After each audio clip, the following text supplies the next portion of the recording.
The underdogs coming into today. Even though we got to see them against BDS yesterday, it was a scrappy, hard-fought game. And it's worth just quickly mentioning CFO, the second PCS representative. So if you watched our first series today, PSG dominating in that second game versus Loud. They've set now a 4-0 record in play-ins. CFO, they came second place. They were so close to winning that final. Now they've got to match up to their other PCS counterparts. We're into the draft though, Dagda. Rumble taken off the board here. Lee Sin hovered as our first pick. Yeah, I'm kind of surprised. I thought we'd actually see something like the Renekton maybe taken instead, but I mean, or even Sejuani potentially the option, but like Maokai, the Viego gone. It looks like Gemini. Yeah, there we go. Yeah, gonna go back towards the Sejuani because traditionally when I think of Gemini, it's more of those kind of tank engaged champions that I consider him for, trying to set up the team and work with Chelsea when they get towards the mid-game opportunities. See if we can find those opportunities. Sejuani has definitely been an impactful pick in the tournament so far, but the Renekton open and available. I mean, to be honest, I feel like we're still so fresh in this meta that there's a lot of big power picks that you can still go for. So like the Renekton is one of the highlight ones, but you know, things like the Ezreal is open, that's very safe to pick, very powerful pick. Things like the Orianna that have been able to dominate games. We've also started to see things like the Gnar start to creep up as well as answers into this Renekton. We got to see in the last game. I'm 90% certain Rest played it the last day as well into the Renekton as well, but in that situation, it kind of works well where you can try and be that team setup. The Ahri going to be taken for Glory. We've had GB to high heavens sing the praises of Glory. So having him kind of take a step back from being a main source of damage to instead swapping over towards the Ahri. It is his most played coming in from Summer, but I still think when I think of how Team Wells were able to find that success, it was Glory having those big moments. But on the upside, we already highlighted the Gnar. Rest looks like he's going to go back towards that. And now it is a case for Jimmy, and like, what do you want to try and go for here? He had a fantastic performance on the Jace, but I don't think you can go for the Jace here with just how little AP damage you have. The Gnar that you mentioned though, locked in, and we'll see. I'm curious to see what Jimmian plays in this one, because Jimmian, I think, far exceeded a lot of people's expectations. His Jace yesterday looked really, really fantastic. Him and Rest pairing up with Rest on the Rumble, Jimmian on the Jace. And we could see that Orianna that we've talked a lot about. We've not really seen as much as I expected so far. It's been kind of overshadowed by the Nico, but Jimmian bringing it out. Yeah, in the Not Worlds World Qualifying Series, we saw how important that was for Nuke. Like, incredibly strong pick when it's able to get those two items. So we'll have to see now, especially with the team fight setup you have on CFO, like, my God, you should be terrified as Team Wells. But I like what they're going for. They're, hey, look, let's go for the Lee Sin here for BJ. Let's try and have this setup where we can go for the strong mid jungle and see if we can try and play through that play for picks. But when we got to yesterday, early to mid game, they were like, okay, cool, we can actually try and make this combo work. But I think they really struggled when they got to the later portion of the game, where they were trying to, push waves to get vision, to set up to play this pick style of composition. And that's where Team Wells really started to struggle. So I want to see that short up here coming into this game if they're going to try and play around this combo once more. Yeah, I mean, Team Wales managing to get that upset yesterday against BDS. But towards the end of those games, me and Ender were sort of playing the game of count the Barons. Like, how many Barons does it take to actually close out the game? So perhaps a little quicker today from Team Wales. But we'll have to wait and see how they play this one out. I like the old school trio, though. This is like old school, we want to take control of the early game. Yeah, and I think as well, as you say, like, it's such a strong combo to try and play for things like Riptail, but also just try and play for your lane states. Point. The CC is there for a Lee Sin, which is the big thing that he wants. Blitzcrank respected here against Chelsea though. Nautilus going to be taking away on the opposite side. Probably going to be setting up for things like the Rel and the Alistair potentially to come through.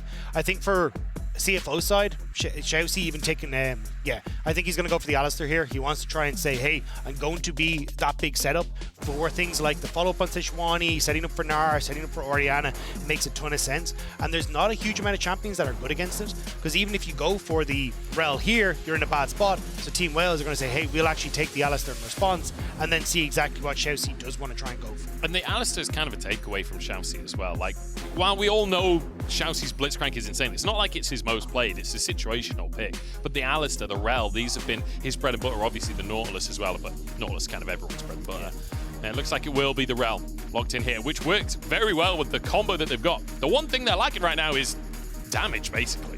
That's going to probably be filled up here by Shun coming in here. I expect something that's going to be able to do a lot of consistent, well, maybe I was going to say kind of be that late game scaler.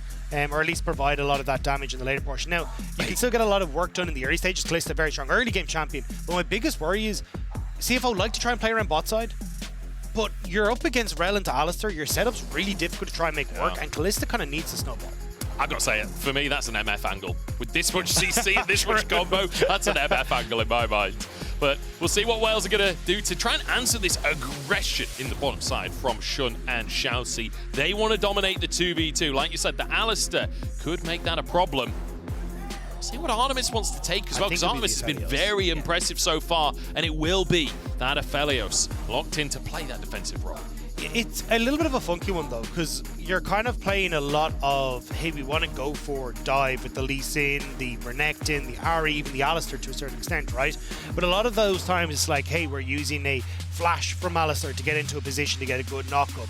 Ahri's going in with a long-range charm after using her Spirit Rush to get into position. So trying to catch up to these fights as Artemis might be a bit of a problem. I think he'll do well in a lot of situations because CFO were jumping onto him. But if Team Wales are looking to push their advantages, I'm a bit nervous that this fight might just be just out of his reach as Team Wales are trying to make that happen. I am curious to just watch his general form on Aphelios as well, because Artemis, across summer, he's played 18 games of Xayah. He's played 16 games of Kai'Sa. Aphelios is next most played with 4 games. Whoa. Like, this guy plays Xayah, he plays Kai'Sa pretty much all year, but doesn't necessarily get that much opportunity to play the other picks unless they're banned from what you can divine from the stats. We'll see how his Aphelios is. I'm sure it's in great form if yesterday is anything to go on, because Artemis looked phenomenal. But it's CFO versus Team Wales here, and I've got to say, I'm excited because I feel like PCS versus VCS, these guys are pretty close to each other geographically, and I feel like VCS historically has built a reputation for being very fast, very aggressive, but Team Wales, I'd argue their playstyle is closer to what you expect from PCS. Yeah, I mean, very slow. Going to be trying to see if they can kind of come online in those later fights, but or even just look for multiple Barons like we saw yesterday to try and close the game out. But we'll have to see. I mean, for Team Wales, I mean, big victory for them, picking up the first ever best of series win for the VCS second seed yesterday. So a big shout out to them getting that first win. But now again, they have to try and do what feels like a very uphill battle for them, going up against the PCS second seed. Team Wales, they were the underdogs going up against BDS. They're the underdogs now against CFO, but the PCS, they look like the region to watch here at Play-Ins. We've seen PSG 4-0 so far. They're into that qualification match. CFO, they want to match their rivals from the PCS. They want to get to the qualifications too. Yeah, CFO. We got to see Flying Oysters coming into Worlds last year, and I think they picked up a couple of fans. A lot of people not really like Flying Oysters. The name actually comes from the CTBC, the bank that they're sponsored by. It comes from their slogan. Their slogan has the name family in it, which is what Famuli is actually the translation of Flying Oysters into Mandarin, which is why they're CTBC Flying Oysters. CTBC Family. Family. Yeah, it's kind of cool. Like a little wordplay. It's the name for your team. I'm a big fan of that. I'm a huge fan of that. I'm also a fan of just the name Flying Oysters. Even outside of the wordplay, it's just a great name in general. And also, we'd be remiss if we didn't mention, we have the Battle of the Sea Life on our hands. It's the oysters in the blue corner. It's the whales in the red corner. Who will come out as king of the seas? It's like, who would you win? 500 oysters or 2 whales? It's like, nobody knows, but we're going to find out. Is it 1,000 oyster-sized whales or 1 whale-sized oyster? I don't know. We've got a bit of an all-in the bottom side. Xiaoxi jumping forwards to try and find Prio here for Shun. Not level 2 just yet. So they can't quite commit to the full all-in. Yeah, they're going to be able to, though, to hit the level 2 first. They should be able to walk, should be able to walk up here and at least smack the 2 minions in the front to use both of his stacks, but not really in a position to push too far forward, as you can already see. Shun and Xiaoxi getting good control. So I think this is my biggest worry, is that I haven't been impressed with BA, and I know from watching like a lot of Goldberg streams when he was VOD reviewing these guys as well, hasn't been impressed by BA. So I'm curious to see how much pressure Xiaoxi and Shun can get in this bot lane despite the weaker matchup of Rel into Alistar, and if this Alistar pick can give the control that this bot lane of Team Wales needs. Keeping my eyes on Bean J as well, because he's one of the sort of star players for Team Wales. He's the catalyst for a lot of their early presence, but Gemini, no stranger to the early game. This is a player that likes to get in those lanes, likes to gank at sort of level 3, this sort of part of the game. Now going for an invade on this Sejuani, trying to take away BJ's blue buff. Yeah, nicely done. hey, we got push on bot side. Shun and Shouts can come across. Fantastic. I'll take a blue for myself. And also kind of creating that split map where now if you're BJ, you have to try and move back up to this top side and try and play off the fact that Glory and also this Renekton have push. But may be a bit of a difficult situation for Gemini to try and contest. So I'm actually curious how this one pans out because as you can see, BJ is like, well, cool. Lane prio top side. I'm going to get this blue on the opposite end. Gemini goes for his wolves. I don't know if that's just caution or if whether he's not willing to take the contest or if he doesn't know BJ's on the blue buff right now. It didn't go over any vision to get to this point. Now we'll definitely know that BJ's in the area, but it's too little too late. The blue buff is gone. Okay, it's just luckily for BJ, the smite was on cooldown for Gemini. Use that on the other blue buff. But the thing is now, you've kind of got this push out coming through on bot side because of the way the wave is stacked. You've got control over mid, so even though Gemini was the one going for the invade, I wouldn't be surprised to see BJ try and clear out these Raptors that have just respawned of his, and maybe even contest the Scuttle Crab on the bottom side, pick up a little bit more for himself. So we'll have to see exactly what the plan is, but looks like with the stop off, he may be a little bit late to the Raptors on the bot side, actually even with Glory resetting. Okay, it's just going to be a case of, hey, we'll trade Scuttle Crab on opposite side. Maybe. I think he is going for it. Indecisive, but yeah, he's looking like he's moving down towards that. Gemini, in the meantime, perhaps looking towards the actual bottom lane itself. All in from Shousey. Stun is there to Beer.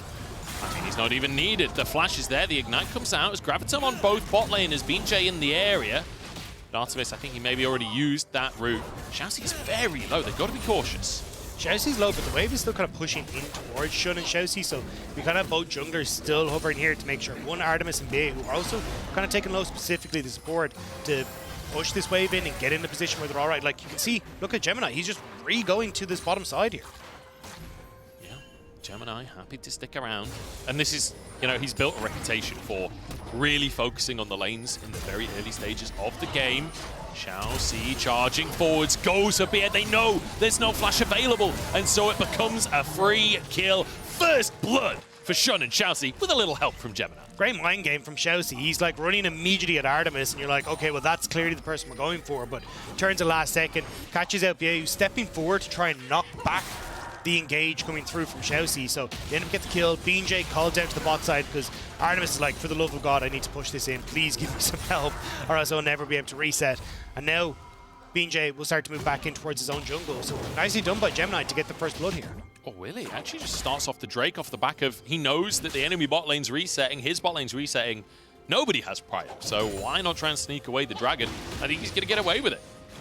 It will slow him down a little bit, which isn't the end of the world when you already know you've got the advantage over Gemini, but Gemini is here. Bea's gone the wrong way around here. Yeah, trying to find Gemini, I think, but BJ now stuck in the pit. Gemini moving around, just hiding behind the Drake here. BJ is going to be better at smiting than what you'd expect from Gemini, just with the fact he is that Lee Sin. With Bea in the area, Gemini has to back away. So, Dragon secured by Team Wales. 1-0 in terms of kills, 1-0 in terms of dragons. But all things considered, a quiet start to the series. Yeah, I think this is where it's going to start to really pick up, though. Level 6 hit for Glory in the mid lane. He's burning through a ton of mana alongside Jimmy, so Jimmy actually going to be relatively safe because you want Spiritual Rush into Charm, but I think you want to try and play mid. Shousey, though, we get to play here. Very nicely done, right? Changes his direction onto Bea, gets the knockback, immediately gets the stun, and Gemini's there to follow. It's the fact that Artemis also flashed. Like, Artemis was sure that he was going to flash onto him. So, very nicely done there by Shousey. And it's kind of like how he plays Blitzcrank as well. You see him W in, you see him sort of flash forward, but then goes for a target that you're not expecting. It's all about the kind of misdirection. I think, though, the misdirection right now is kind of where BJ is going to be in the map. He's already back down towards his bottom side, taking the scuttle again. You would consider that he's going to be moving up towards his top side, because you can actually see the little Callista soldier is wandering around in the jungle to spot out exactly where the camp's been taken. But BJ now spot on that ward. So nice job by Shun to kind of be a little bit of a heads up as the BJ being in a different position than you'd expect because his top side is all about to spawn, but not able to get to play on the bot side. Shun will now know that he's reset thanks to Shousey clearing out that ward, and they'll be able to crush this. Yeah. I feel like those Callista ghosts are... They really give you a false sense of security. They're very weak in terms of ward. It's no Ash Hawk choice. You know, at the end of the day, like, it's very easy for a jungler to dodge those, so I like that they're also warding the river. Yeah, when you play Metal Gear Solid on easy mode, it's like, oh, okay, yeah. I can see exactly where they're looking. It's BJ in the river, just hidden under a box. But, unfortunately, the box is well spotted by CFO. So again, you're going to be moving up towards the top side. And like the BJ's been trying to get access to these lanes, but it hasn't quite come into fruition for him. Now with level 6 hit for himself, Glory here in mid, I want to see this play happen. I'm even looking at the amount of rotations we're having for Rift Herald. Team Wales almost always completely rotates all 5 members up here. So if CFO have done their homework, they should know they're here, and that's why they're kind of having their own squad starting to rotate up towards this top side.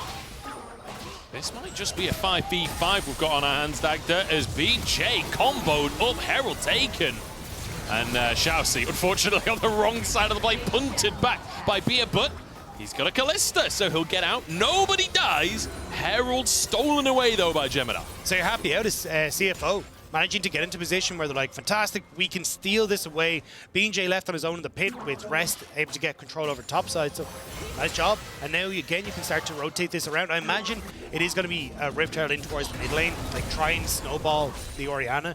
Because one of the big things we've noticed with like Orianna builds coming into Worlds is, hey, we've moved away from we're going to go for tiers, we're going to go for like 2.5 to 3 atom spikes. It's I'm going to go for Leandries, I'm going to go for Shadow Flame, and just try and spike earlier off of 2 items, but kind of forego a lot of that late game burst damage that we kind of come to expect. We'll see. I feel like those individual item spikes are all significant as well. Like when a mythic is finished for either of these mid laners, it does feel like a big moment in the build where suddenly that shockwave comes online. Suddenly Glory has either assassination potential or Everfrost potential, depending on which type of build he wants to go for. But looking towards sort of later in the game, you do get a little bit nervous for CFO. Anytime there's a Callista in the game, I get a little bit nervous about what happens sort of beyond 30 minutes. With a composition like this, you would want CFO to be trying to push the envelope a little bit more. I think they've found their advantages through bot side already. The fact they've got the Rift Herald has been great. Obviously, losing Dragon kind of sucks. But I think you're actually in a strong enough position right now with Callista being, 8 or well, nearly 10 CS up, let's say, in that bot side. Yeah. You're also looking at the fact that Jimmy has been able to farm effectively in the mid lane. Rest is doing relatively well in that top end. Like, the only thing you're really worried about now is like this second dragon that's about to spawn in 50 seconds. You want to try and make sure that Jimmy has his reset, has at least picked up, well, I suppose he's just back for his Phoenix Codex. Probably won't have enough to just barely finish his first mythic beforehand, but you should be very close to your Blade of the Rune King here for sure. Like, these are the spikes that you're really looking to play off of at this next dragon, and hope that then you can start to snowball this one. Dominus in the top side. Sparta, I don't think he has the damage to actually finish this kill off, but he does still have his flash available. He's going under the tower, taking a couple of shots himself, and Rest is about to turn Meganar. This could get dangerous for Sparta, but Rest decides it's not worth trying the all-in. I like it from Rest, though. It's like, hey, my flash is super valuable if we are playing for this dragon. As BJ, no! He's pulled in, he's CC'd up. There's no way out of that one, and the Herald on top of it. Jimmy getting some gold there. Or he gets a combo, but that's all he'll get. Jungler down, and CFO with another advantage. Great pick. Shousey coming over the wall with Gemini. They don't even have to use the ult from Gemini as well, so if someone gets a little bit too close to this, they should be able to pick them off, but I don't think anyone from Team Wales is going to commit to this. Really nice setup to get B&J before they have to go for that dragon. Glory trying to all in onto Jimmy in here. Gets the true damage off of his Orb of Deception. Denies access to this wave as well. And I don't know if he got that plate gold. I think that plate gold might have gone while he was out of range. Yeah, just about, but now Gemini's in behind. Last charge there for Glory. No flash, but just going to be a scare in him off. Oh, all in on the bottom side. Shousey takes a bit of damage, but again, that's twice already that Shousey gets to go too far forward and gets away with it because of the Callista. And twice Artemis has blown his flash in bot lane for not really needing to.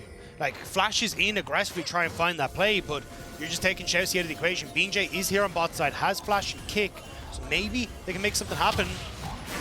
Gemini goes slightly sideways on that one. It's a great little combo, though. Gemini taken down. Team Wales finally get themselves onto the board, and you've got to be a little bit nervous for Shun and Shousey here. It's out. Shousey pretty low, but against Arel, probably not willing to dive. Jimmy was missing from mid lane, so they don't want to overcommit to anything on that bot side, but yeah, I think for Gemini, he needed to flash the initial engage coming through from BA. Or sorry, the follow-up engage coming through from BA if he was hoping to survive that. But this here, beautiful stuff. So Rift Herald goes down, and BJ, you gotta know Gemini's there. Like, literally, you get a big purple thing that says Jungler is in this bush right here, and then it doesn't expect Shousey to be here. But it's a nice turnaround pick. I thought they go for bot lane. BJ gets the kick, but here, with the flash coming through from BA, they didn't really have the vision of the Alistair. So unfortunately, even though he had flash, he goes down, but Artemis! So that shield. Close. Yeah, that safeguard. BJ literally saving the life of Artemis right there. And he will walk away.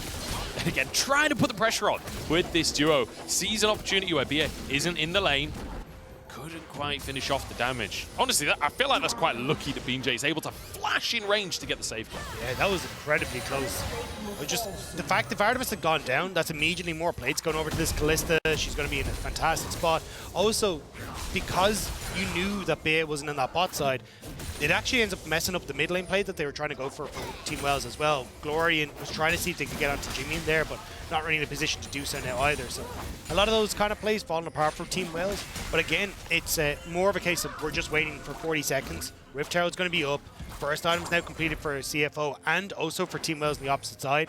So for Team Wells, can they find that pick before they go for Rift Herald, or Chelsea after sneaking into a perfect spot against an AD carry that has no sums? Glory opportunity on the bottom tower here, but Jimmy, and he's nervous. There's a lot of vision in that bottom jungle from the red side. There's a singular control ward in there from the side of CFO. There's Glory. Oh, good little charm. Gemini in the area, though. Jimmy, I think he's trying to look juicy, but it's not going to happen. I think that's kind of the thing that a lot of people forget about Ari, because we've had such mobile mid laners for a while, is how good she actually is in a side lane. The ultimate gives you so much pressure where you can overextend and start to hit towers, whereas Orianna is in a very vulnerable position when she goes for this. So that's why you're having Gemini down here to be like, well, I need to be here in case BJ shows up. Jimmy becomes very vulnerable underneath the tower. We can easily go for dives as Glory, so that you need to back away, which means that now, actually I was going to say they're going to go for Rift Herald, but rest. That's BJ, damage. yeah, it's doing work. Yeah, gonna be knocked back here, and actually a bit more of a combo as they get the ultimate onto Artemis instead. Shun dives on forward and runs him to pieces. Xiaoxi, the target is BA. He runs out of ultimate and runs out alive. 2 more souls collected for Shun. I feel really bad for BA in that one. BJ just booted Xiaoxi onto him, was like, no, he's your problem. You have the Magnet Storm, I'm gonna peace out. So BA has absolutely nowhere to go, but big play from Rest. The fact he actually gets that damage out of Sparta in the top lane means that you can't really compete, and Sparta's now going to die! No, that's not the place you want to be. Another kill. Gemini taking that one. I feel like you want the 4th kill of the Callista, to be honest. He flashed for it. It's worth it. He's already got that hat-trick. They'll be okay. But another pick for CFO. It feels like when it comes to these rotations, CFO have got it on lock. And that's the thing. Wales were like, hey, we need to try and correct this top side, otherwise we can't go for Rift Herald, which means the Xiaoxi again hiding in these books, and Gemini, beautiful ultimate again, flashless, cleanseless, AD carry is easy pickings, and Shun is just having a field day in these 2 fights. And it feels like we're getting that early power from the Callista that we were wanting. Sparta, I feel like you should have known that you don't have the right to walk into that river right there. As the Herald is taken, that's now in the pocket of Gemini. At least Glory can answer with the tower on the bottom side. The gold lead starting to slowly build in favor of CFO. Not too significant just yet, but it's where the gold is, right? You can see the gold difference over time, just spiking. But Shun has so much. That's the key thing here, is that Shun is now at a power point. Yeah, but Blade of the Rune King completed, also having that Rage Blade in his back, or the Rage Knife, sorry, in his back pocket. It's going to help out, and that's why you can see Team Wells is like, no, we cannot contest for this next dragon. At least having one will give them a little bit more wiggle room where they can get to the later point, but realistically, you're kind of waiting on Artemis to hit to 3 items, which you're just so far away from that. Whereas on the opposite side, Jimmy is already powering through his first item. He's got a bit of kills for himself, so he's able to work towards that second one, which I imagine is going to be the Shadow Flame. And then a CFO, you're good to party. Whereas for Team Wells, I think your pick comp of working between BJ and Glory just hasn't really come to fruition. We're seeing a lot of Alistair value against these Heralds today, but they won't have the damage to actually finish it off. And it will be the tower taken down. It's going to be the Spirit Rush. A charm lands as well from Glory in the bottom side. Jimmian could be in trouble as the shield is burst through. The Orb of Deception and the Spirit Rush won't come through in the end. Glory having a decent game for himself. I will say, if we take a look at the solo lanes quickly, big CS lane for Glory. Mild CS lead in the top side for Sparta as well. Yeah, I just don't know if they're going to really be able to play through it. I do think Glory having control against Jimmian is great. but it's going to become more and more difficult for you to actually create any sort of pressure with Glory when you shove in mid as Shun and you immediately have Gemini and Xiaoxi like playing into the jungle like this. They know that they've got such a big advantage in the AD carry role and win the 2v2 prio mid that they can actually rotate in and just push Glory away from the tower. And when the bot tier 1 goes down, suddenly the map becomes significantly smaller for Glory to try and play that one out. So I think this is where, again, Team Wales, you got to try and find picks. You got to try and find creative plays of BJ and Glory to work together against Jimmy. But when you don't really have control of your jungle, that becomes significantly more difficult. I have to say, Dagda, I'm really disappointed that we got a Kalista in this game. Not because I don't want to see Kalista. Kalista's exciting. But I was so ready with all the Kraken Slayer versus the Whales puns, and we get the 180 carry in the meta that doesn't build Kraken Slayer. Oh, to be fair, I wouldn't don't worry, even say we'll get Kalista's in Ezreal the next meta, game as well. Yeah, exactly, yeah. We'll get Ezreal. Oh, dear. But interested to see how this one's playing out, because honestly, when you look at Team Wales and the way that they've played, they typically like a slower game. They're not necessarily the most aggressive team. But CFO, neither are they. They come from a region where playing slow, playing cautious is sort of the norm. And you can see that they're very comfortable with this style of play. But that's the thing. It's like when you win out before you get to the fight, well, it's going to be slow. Like they get the pick onto BJ before they get to the objective. They're looking for, actually it's going to be a Void Staff coming through for Jimmy. And yeah, though. We watched that ward get placed down. Xiaoxi, I think, was already shopping at that point, but it doesn't matter because the Fate Skull comes on through. That should be a 0-3-5 Xiaoxi, but they're playing so well around this Kalista ultimate. Beautiful. Still, though, this opens up Team Wales to know they've got the numbers advantage in mid, but with an the ult available for the Nars, they're going to end up backing away. So, yeah, I mean, at this stage, it's like Team Wales, yeah, you're kind of half on the advantages, you're trying to find the picks, but it's not quite working out for you. And then, again, when it gets to team fights, I kind of just give the edge to CFO. You've got Xiaoxi, who's great. Gemini's going to be fantastic. Jimmy and having access to a bit of a wombo alongside everyone is going to be a very tough one. I think the only advantage that you can give to Team Wales when it comes to those later fights is your scaling of your AD carry. If we do get to like 6 items, that Aphelios can start to make a difference if he's got the right weapons in the fight. We've all seen what a late game Aphelios can do, but it's so circumstantial. You kind of need the stars to align. You need to be in the right position. You need to have got late enough in the game. Kalista now hitting 2 items. CFO are going to want to start to increase the pace of the game a little bit. They are spiking really hard on this Kalista. Yeah, I mean, but for CFO, like, it's kind of a case of, right, we'll just keep doing what we're doing. We're winning it as we're moving across the map. And honestly, I think this is why CFO have been so successful domestically, right? When you look at they've been in 4 splits. 3 splits, they make it to finals. The other split was they finished in 3rd. Like, this has been a team that has come into the PCS and looked absolutely spectacular. And it is the opportunities of, hey, we've got an incredibly strong bot lane. We've got a 3-0 Kalista in this one that we can look to play around. Shun and Xiaoxi have been the carries. Now they're looking to play around them again. Oh, good ult from Gemini, and the follow-up on Tabia does have some breakable will. And now some shurikens picked up from Artemis. It's enough to dissuade the play with Glory teleporting in the mid lane. I saw where Jimmy and's orb was, and I was like, that's a monster shockwave. And I think Team Wales kind of breathing a sigh of relief that one didn't end up triggering, because that would have been a very disastrous point. The fact that you end up with Glory TPing, I think, scared CFO a little bit, but again, they're kind of getting what they want. It's clear the vision now, just slowly but surely eke that one up, and even though it's not the kills, they're going to be in a fine spot. Dragon, 16 seconds. You can see a little bit of a late reset coming through from Shun. They want to move over towards that, but it also means that Glory might be in behind for the pick on Jimmy, but he's out. Yeah, Jimmy gets out with his life here. Glory is on 2 items at this point, and you can see the Event Horizon. It's not the Event Horizon, that's Vigars. Horizon Dawn? No, Horizon that's Focus. a different game. Horizon Focus. I always call it Event Horizon in my custom games, and it's got to a point now where it's like removed the name of the actual item. But the increased damage off the back of the charm now means that you really are into one-shot potential. Which means that you'll get Xiaoxi down to like 10 HP before he gets ported down. It's going to be real close, though. Real close to get Xiaoxi. I will say, the fact I called it Horizon Dawn as well, that feels like fate, because we do have Artemis, God of the Hunt, in the game. That's a game all about hunting. You know, it all lines up. I really wanted to make, like, if Artemis messed up, there's an Irish author called Artemis Fell. Sorry, who wrote Artemis Fell. And I was like, oh, he's really messed up because that's an Artemis Fell.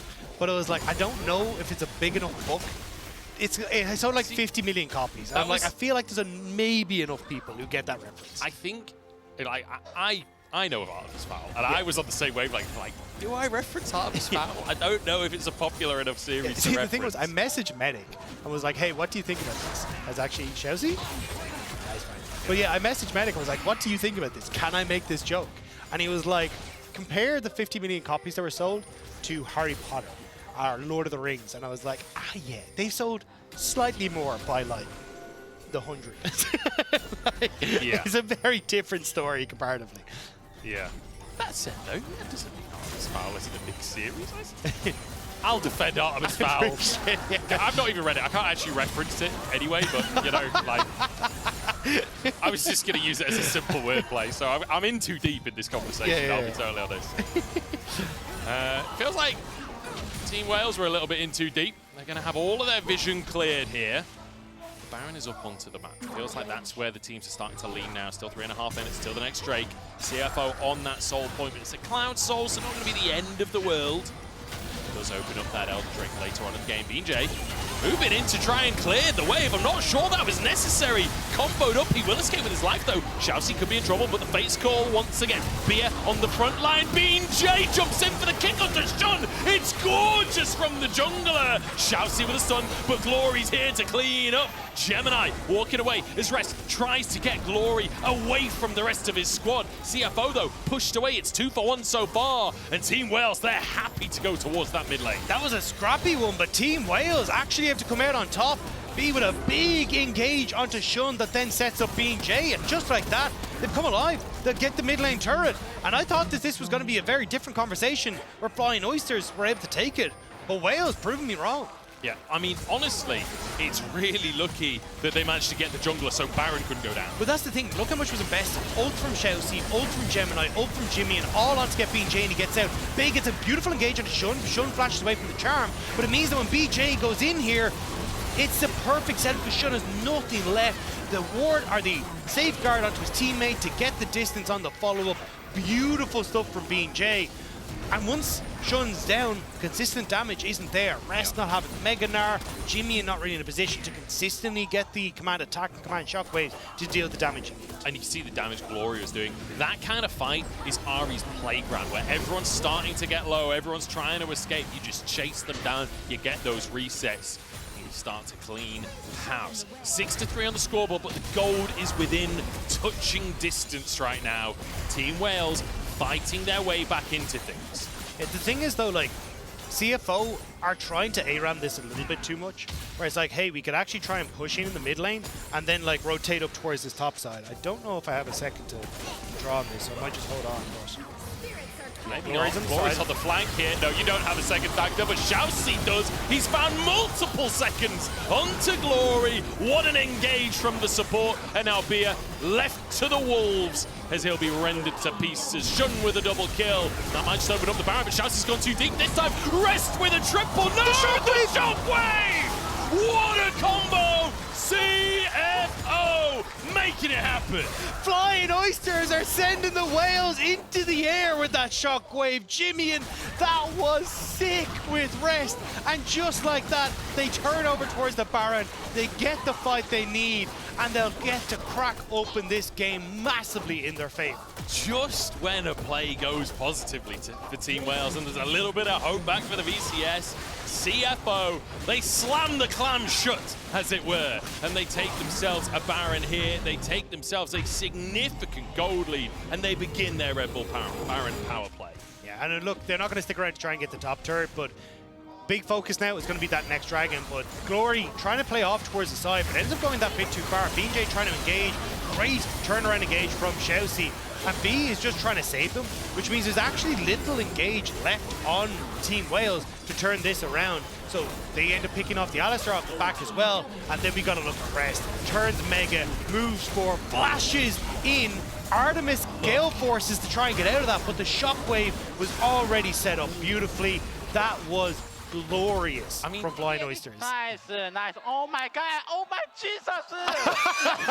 Chelsea, what a legend. Chelsea just could not believe his eyes. And rightly so. I mean, all three of the targets in that shockwave were like max range on it in different directions. They all get pulled in. It's like the maximum spectacle available from a shockwave. That was so fun. That was amazing. But CFO, I mean, amazing play to follow up on that. BJ is in no man's land on the opposite side of the map, which means CFO starting to move in here. They know they've got Baron. They know they've got an opportunity. Maybe look for something before BJ gets back, but that window's now closed as Rest going to try and spread out the damage onto the mid lane turn. Yeah. Rest has been doing a good job of putting pressure down this game. Like in that previous team fight, they know that Bia's going to go down. He's already setting up for the following play as well. Ultimate in underneath the tower. That'll be the mid lane inhibitor tower gone. Just creates a bit of a frozen field to get Team Wells away from everything, but doesn't mean you have to be a little bit careful. Like Rest now, popping Mega Gnar means that you've kind of got this timing window to get mid tower, back away, and wait until the ultimates are up and available again. So maybe that's where Team Wells might look for something if CFO overextend. You can see they're kind of pushing forward here. They know that this is a time where two ultimates essentially are unavailable. It's an opportunity potentially. You can't be scared of that shockwave at this point though. After that last fight, you're going to be terrified. Jimmy very close to finishing that death cap as well, which is a big, big moment for the Orianna. You go from sort of tickling everyone and pulling them in to one-shotting the entire team. It's now trying to pressure on to the second inhib in this bottom side. Team Wales not giving it up without a fight with Jimmy, great little flash, and the combo to follow it up. Shockwave is there. It's 1-for-1 so far, though. They might have gone too deep for this one. Shun still going strong. BJ finds him, kicks him into the play. The Gnar against the wall. It's got to be, I mean, there's no damage left. CFO, they've got to just flee this one. Surely a Sparta kicks him on out. Artemis is still alive. CFO, you've got to flee the play. Bia gets the engage, but who needs damage? I guess they're still somehow winning. Rest having no time for sleep. He takes over, and the Oysters rise into the sky. The mini Gnar to get the damage, to get the procs that he needed to chase down and pick off the remaining members. It may be Rest, but he's putting the rest of Wales to rest in this one. That's a lot of rest in one sentence. Getting CFO though. I'm usually the one doing that. I'm usually the one making you cringe. CFO though, phenomenal game there. And you know, looking towards PSG and saying, hey, anything you can do, we can do better. Solid win here, very comfortable, and doing it in their way. Having complete control pretty much the entire game. But I mean, what a performance from PCS today, right? Like, you get the first seed in Group A, now you're potentially looking at the first seed from Group B as well. Like, what a statement day for the PCS region. And I mean, they were absolutely incredible in this one. As you say, it was very slow to get things started, but they knew, hey, look, once we kind of get our foot in, we get Shun to his items, we get this Orianna into a position where she's strong, then we can look for it. I definitely think there was some moments where they could have tried to play the map a little bit better, like take top lane tower, collect some of that standing gold, but once they got into those team fights, that's where they were able to pop off. Yeah, I mean, they certainly drafted for the team fights as well. Like, we saw what the Shockwaves were able to do. We saw what the Rel combos were able to do. Shout out to BJ in those fights as well. He had a couple of really good kicks to set things up for his team, like Shun getting caught out of position by the Lee Sin. But unfortunately, every time it felt like he committed so much to getting that kick, and they just sort of went 1-for-1, but then the rest of the fight wasn't set up. Yeah, and I mean, look, shout out to Glory. In a lot of these fights, he was trying to, like, he would spear rush forward to get, like, the charm onto the Orianna as things are kicking off, because that was, okay, well, now I can actually interrupt the follow-up on, like, even that last